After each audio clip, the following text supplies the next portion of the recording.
now. FinTech is FinTech, FinTech, FinTech, and guess what? You'll hear FinTech again today, for sure.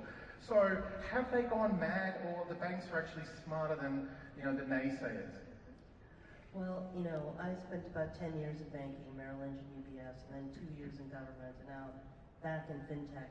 And, to me, that's like a very broad term. There's a lot of money being put into, say, the lending portions, but there's a vast area where we have yet to tap. For example, much of the world is underbanked or unbanked, and I think that the application of AI and things like blockchain and other technologies are going to help serve some of those groups more efficient.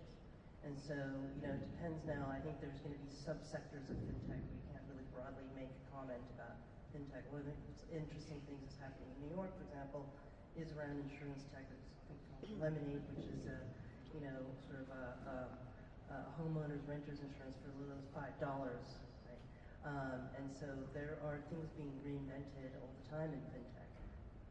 Yeah, look, honestly, you hear FinTech an awful lot, and but there's still a huge problem to solve. I mean, we don't really drive financial inclusion.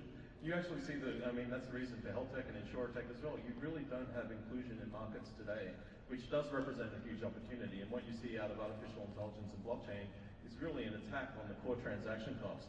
And if you're able to actually leverage technology in a smart way, then that market has not yet been fully tapped yet, not by a long shot. And one of the big reasons you keep hearing FinTech is because the message doesn't get through to some of the current institutions. I mean, we're still in a market here. How many people carry their electricity bill with them every day to prove themselves to HSBC that they're actually a person here in Hong Kong? I've never seen that in any other market.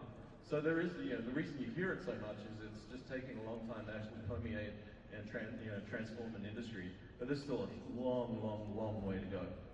Yeah, I can agree. Just to jump in, just the integration of things like your ID to other transactions, as opposed to, well, if I've got a Hong Kong ID, why do I also need my electricity bill?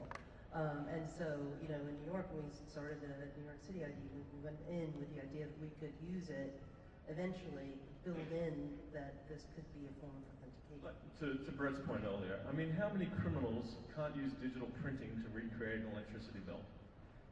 All it's doing is preventing your average person and putting friction into the system. I mean, that's really the challenge, right? And that's why you hear so much about FinTech. You've just got to remove all of that friction and get on with it. I want to jump in here, not to knock on the traditional banks and the Hong Kong banking industry, but I think there's a lot of important lessons to be learned from the US and China as well.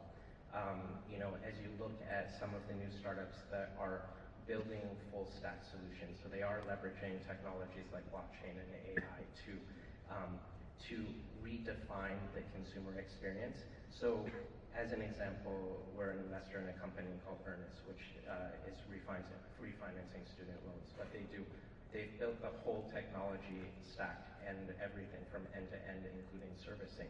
So now students can refinance their loans and they can customize their loans in a way where it could be like, I only want to pay $500 a month, or I need this loan to be paid off in 3 years, and they can perfectly price optimize along a curve. Even in things like home lending, there's no reason you have to be forced to take a 10-year loan, a 15-year loan, or 30-year loan. So these are, I think, some of the things that are very innovative about thinking in other markets, and really hope that we see a lot of these ideas in Hong Kong.